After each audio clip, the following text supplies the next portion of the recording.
আসসালামু আলাইকুম। সুপ্রিয় চাকরি প্রত্যাশী ভাই বোনেরা সবাই কেমন আছেন?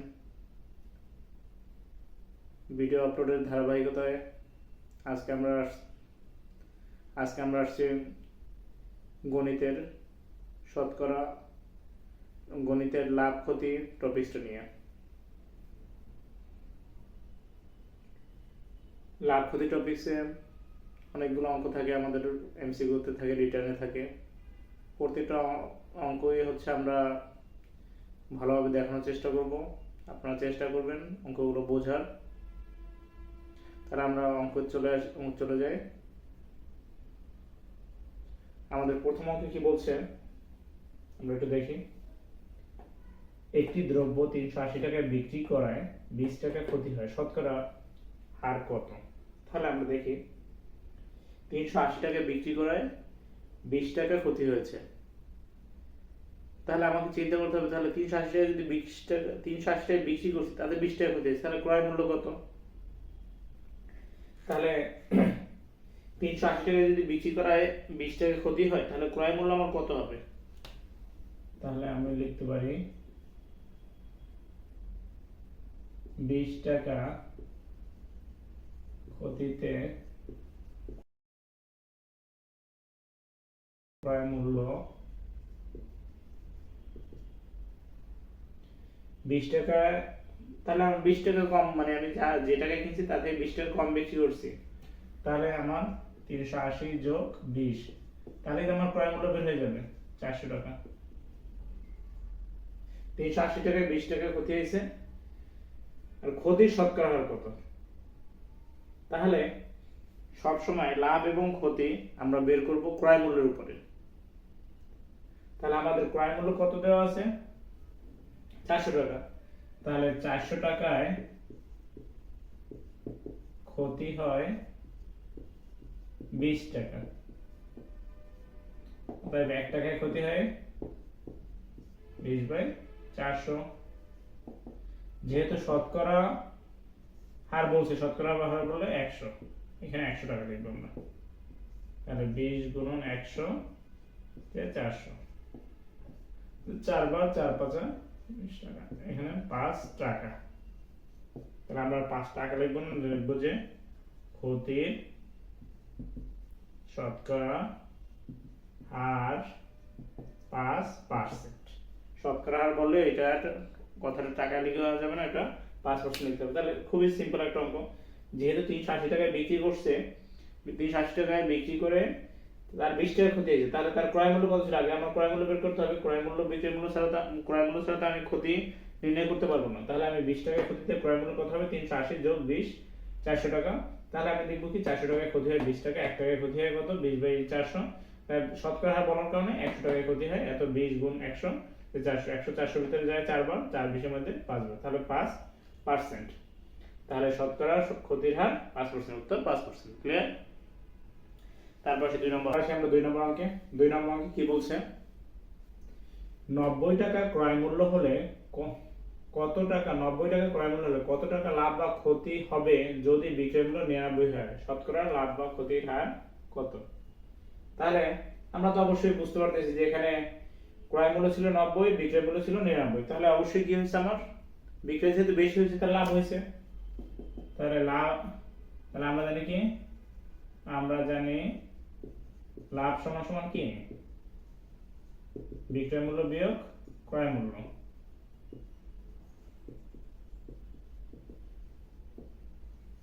তাহলে বিক্রয় মূল্য কত? 99, আর ক্রয় মূল্য কত? 90, তাহলে 9। তাহলে এই 9 টাকা কিসের উপর লাভ হয়েছে? বলছে কি যে শতকরা লাভ বা ক্ষতির হার কত? আমরা তো বের করছি 9 টাকা লাভ হবে, শতকরা বলে দিছে। তাহলে আমার এইটা বলছিলাম কি আগে অঙ্কটা আমরা বলছি যে লাভ বা ক্ষতি সম্পূর্ণটা ক্রয় মূল্যের উপর নির্ভর করে, ক্রয় মূল্যের উপর। তাহলে আমরা ক্রয় মূল্যের উপরে আমরা তাহলে লাভ লিখব যে 90 টাকা লাভ হয়, 90 টাকায় লাভ হয় 9 টাকা। তাহলে 1 টাকায় লাভ হয় কত? 9/90। অর্থাৎ যেহেতু শতকরা বলছে 100 টাকায় লাভ হয় 9 গুণন 190, তাহলে 10 কে 100, 9 10 কে 90, 9 কাটা 10 টাকা। তাই শতকরা লাভের হার 10%। বুঝতে পেরেছি? এবার আমরা 3 নম্বর অঙ্কে। তিন নম্বর অঙ্কে কি বলছে দেখেন, দুইটি গরু বিক্রয় মূল্য, দুইটি গরু একই মূল্যে বিক্রি করলে একটিতে লাভ হয় 10 টাকা, অন্যটিতে ক্ষতি হয় 12 টাকা। শতকরা মোট লাভ কত? লাভ বা ক্ষতি কত? তাহলে আমরা তো জানি না বিক্রয় মূল্য কত, দুইটি কত বিক্রি করছি। তাহলে মনে করি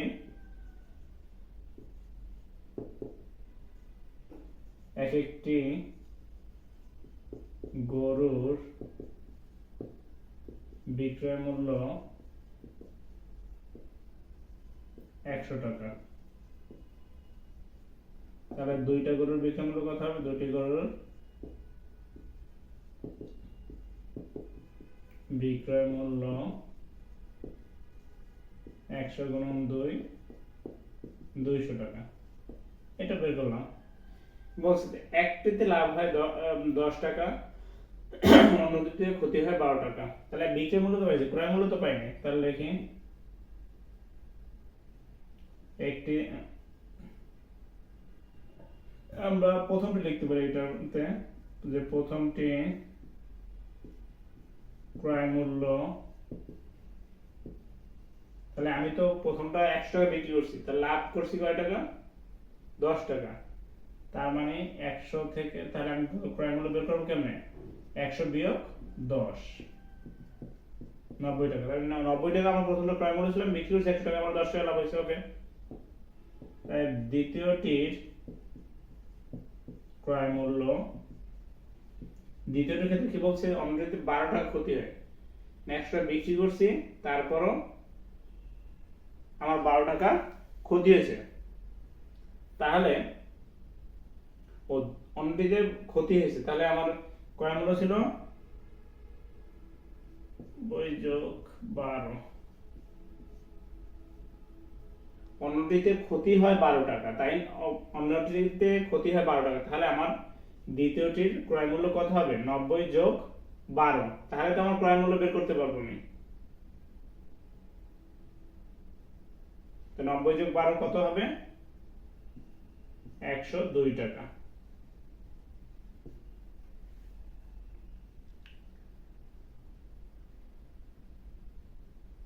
নাকি আমার তো প্রথমটার ক্রয় মূল্য ছিল 100 বিয়োগ 10,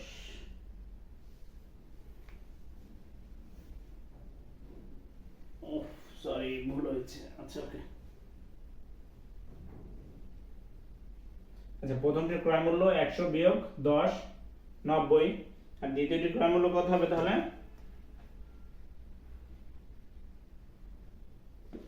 দ্বিতীয়টির ক্রয় মূল্য 100, যেহেতু আমার হচ্ছে 12 টাকা ক্ষতি হয়েছে, 100 যোগ 12 হবে। লাভ হলে হয়েছে বিয়োগ, আর ক্ষতি হলে হবে যোগ, তাহলে 112। তাহলে এবার দুইটি গরুর ক্রয় মূল্য কত? দুইটি গরুর ক্রয় মূল্য 90 যোগ 112 কত হয়? 202 টাকা। তাহলে ক্রয় মূল্য ছিল 202 আর বিক্রয় মূল্য ছিল 200। তার মানে আমার লাভ হয়েছে না লস হয়েছে? লস হয়েছে, তাই না? তাহলে ক্ষতি সমান সমান 202 বিয়োগ 200, তাহলে কত হয়? 2 টাকা। আমাকে কি বলছে? যে শতকরা লাভ বা ক্ষতি কত। তাহলে আমরা একটু মুছে উপর থেকে করি।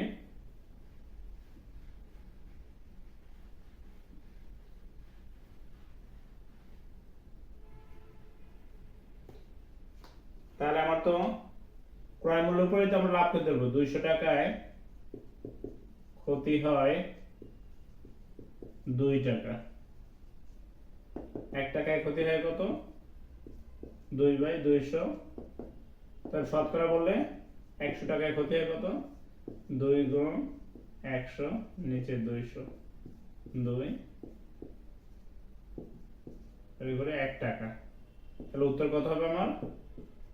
শতকরা মোট ক্ষতি 1%।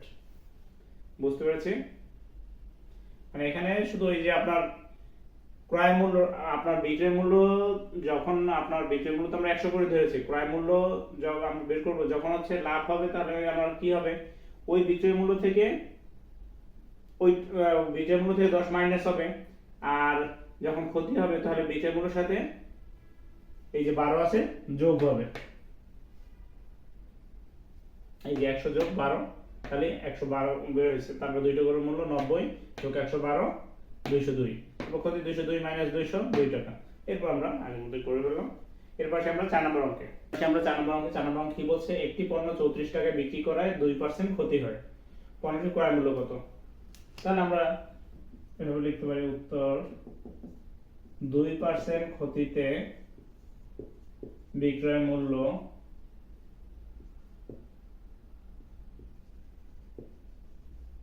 100 বিয়োগ, যেহেতু বিক্রি করা বলছে 100 বিয়োগ 2 হবে 98 টাকা। তাহলে আমাকে কি চাই, যেটা চাইলে এটা সবসময় ডান সাইডে হয়, তাহলে আমরা লিখতে পারি এটা যে বিক্রয় মূল্য 98 টাকা হলে ক্রয় মূল্য 100 টাকা। অর্থাৎ বিক্রয় মূল্য 1 টাকা হলে মূল্য 100 ভাগ 98, তাই বিক্রয় মূল্য 34 টাকা হলে 100 34 98। তাহলে এটা ক্রয় মূল্য কত হবে, এটার ফ্র্যাকশন আসবে। তাহলে ফ্র্যাকশন আসলে আমরা আলাদা এই পাশে ভাগ করে দেখি যে 98 ভাগ 3400 কত হয়, 3 বারে 3 আর 24 এর 4, হাতে 2, 3 9 27 আর 2 29, আর এখানে 4 6 9 10 4 2 1 3 460, আবার যাবে কয়বার, 4 বার, 4 বারে 4 8 32 এর 2, হাতে 3, 4 9 36 আর 3 39,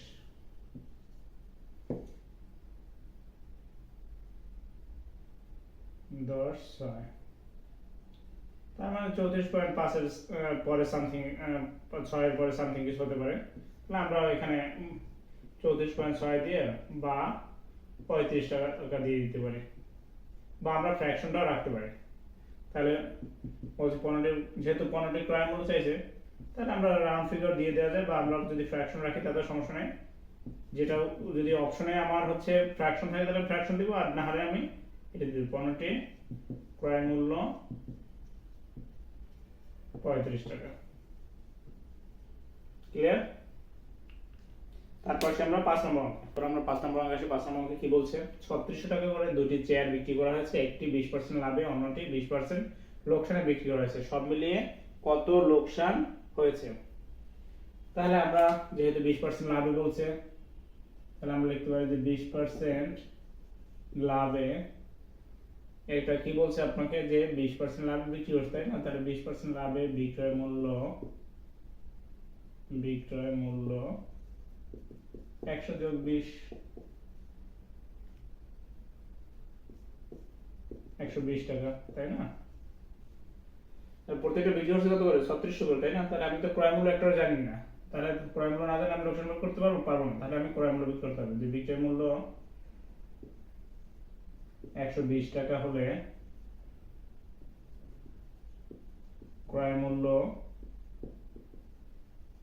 100 টাকা, অর্থাৎ বিক্রয় মূল্য 1 টাকা হলে ক্রয় মূল্য কত হবে, 100/120। তাই বিক্রয় মূল্য কত বলছে, কয় টাকা বিক্রি করছে, 3600 টাকা। 100 গুণন 3600 নিচে 120, 3 20 60, তার মানে 3000 টাকা। তাহলে এইটা হচ্ছে বিক্রয় মূল্য, আর এটা হচ্ছে আমরা ক্রয় মূল্য পাইলাম 3000 টাকা, প্রথম চেয়ারের। ওকে, তারপর আছে কি বলছে, 20% লোকসানে বিক্রি করা হয়েছে। তাহলে আমরা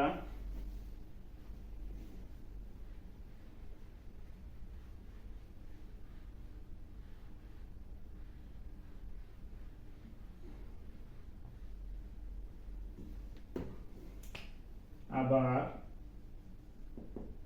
20% লোকসানে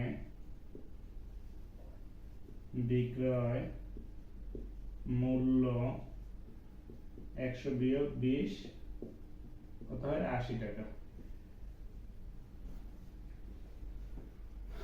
20% লোকসানে বিক্রয় মূল্য কত 80 টাকা। তাহলে ক্রয় মূল্য বের করতে হবে। বিক্রয় মূল্য 80 টাকা হলে ক্রয় মূল্য 100 টাকা। অর্থাৎ বিক্রয় মূল্য 1 টাকা হলে ক্রয় মূল্য 100 বিয়োগ 100 ভাগ 80। অর্থাৎ বিক্রয় মূল্য 3600 টাকা হলে 100 গুণন 3600 শোনো, তাহলে এখানে আমরা কাটাকাটি করে 10 10 কে 100, 8 10 কে 80, তারপর 5 দুগুণে 2 দিয়ে 5 বার আর 2 দিয়ে 4 বার, 4 নাম 36, 900, তাহলে 5 নাম 4545 টাকা। এটা হচ্ছে ক্রয় মূল্য। তাহলে আমরা দুইটার দাম তো জানি, তাহলে আমরা দুইটার বিক্রয় মূল্য এবং দুইটার ক্রয় মূল্য আলাদাভাবে লিখি, তারপরে দাম পাওয়া যাবে। দুইটি চেয়ারের ক্রয় মূল্য আগেটা ছিল 3000, এখন হচ্ছে 4500, তাহলে কত হয় 7500। আবার দুইটি চেয়ারের বিক্রয় মূল্য 3600 যোগ 3600, যেহেতু দুইটাই 3600 বিক্রি হচ্ছে 7200। তাহলে বিক্রয় মূল্য বেশি না ক্রয় মূল্য বেশি? ক্রয় মূল্য বেশি তাহলে কি হয়েছে আমার ক্ষতি হয়েছে। তাহলে ক্ষতি সমান সমান 7500 মাইনাস 7200, তো 300 টাকা। এই 300 টাকায় সব মিলে কত হয়েছে? উত্তর সব মিলে লোকসান হয়েছে 300 টাকা। বুঝতে পেরেছি? এবার আসে আমরা অঙ্কে। সাধারণ অঙ্কে কি বলছে দেখেন, একটি দ্রব্যের বিক্রয় মূল্য 92 টাকা, এতে বিক্রেতার লাভ হয় 15%। পণ্যের ক্রয় মূল্য কত? তার ক্রয় মূল্য চাইছে, আর এটা দেওয়া আছে 15% লাভে বিক্রয় মূল্য, তাই না? তাহলে আমরা লিখতে পারি 15% লাভে বিক্রয় মূল্য। আর যদি এখানে ক্রয় মূল্য বলতে তাহলে আমরা ক্রয় মূল্য লিখতাম, তাহলে 100 যোগ 15, 115 টাকা। তাহলে আমাকে বের করতে হবে কি ক্রয় মূল্য, যেটা বের করতে হবে সবসময় ডান সাইডে বসে দিয়ে বিক্রয়। তাহলে বিক্রয় মূল্য 115 টাকা হলে ক্রয় মূল্য 100 টাকা। বিক্রয় মূল্য 1 টাকা হলে ক্রয় মূল্য 100 ভাগ 115। অতএব বিক্রয় মূল্য কয় টাকা বলছে? 92 টাকা। 92 টাকা হলে ক্রয় মূল্য 100 গুণ 92 নিচে 115। তাহলে আমরা একটু কাটাকাটি করি। তাহলে 5 20 100 আর 5 23 হচ্ছে 115। 23 দিয়ে এটার ভাগ দিলে কয়বার যায়? 4 বার। তো 4 20 80। অতএব যেহেতু কি চাইছে 15 ক্রয় মূল্য, 15টি ক্রয় মূল্য 80 টাকা। সিম্পল, মানে আমাকে বলছে কি একটি দ্রব্যের বিক্রয় মূল্য 92 টাকা হলে এতে বিক্রেতার লাভ 15% হবে। তাহলে আমরা লিখতে পারি যে 15% লাভে বিক্রয় মূল্য 100 যোগ 15, 115 টাকা। এখন কি চাইছে যে 15টি ক্রয় মূল্য কত? তাহলে বিক্রয় মূল্য 115 টাকা হলে ক্রয় মূল্য 100 টাকা, বিক্রয় মূল্য 1 টাকা হলে ক্রয় মূল্য 100 ভাগ 115। অর্থাৎ বিক্রয় মূল্য 92 টাকা হলে যেটা চাইবে সেটা সবসময় ডান সাইড হবে। এরপর আসি আমরা 7 নম্বর অঙ্কে। এবার আসি আমরা 7 নম্বর অঙ্ক। 7 নম্বর কি বলছে? একটি দ্রব্য 250 টাকায় বিক্রি করলে 25% লাভ হয়, দ্রব্যটির ক্রয় মূল্য কত? একেবারে সেম আগের অঙ্কটার মতো। আমরা লিখতে পারি যে উত্তর দিয়ে 25% লাভে বিক্রয় মূল্য 100 যোগ 25, 125 টাকা। তাহলে বিক্রয় মূল্য যেটা ক্রয় মূল্য চাইছে, বিক্রয় মূল্য 125 টাকা হলে ক্রয় মূল্য কত? এই যে 100, ক্রয় মূল্য 100 টাকা। অতএব বিক্রয় মূল্য 1 টাকা হলে ক্রয় মূল্য কি হবে 100 ভাগ 125। অতএব বিক্রয় মূল্য কত বলছে 250 টাকা হলে মূল্য 100 গুণন 250 125 ভাগ করলে 2, তাহলে 100 গুণন 2 200। অতএব দ্রব্যটির ক্রয় মূল্য 200 টাকা। খুব ইজি, মানে হচ্ছে আপনাদের অঙ্কগুলো প্র্যাকটিস করতে হবে। যে অঙ্কগুলো দিচ্ছি অবশ্যই আপনারা প্র্যাকটিস করবেন, আর কোনো যদি মতামত থাকে অবশ্যই কমেন্টে জানাবেন।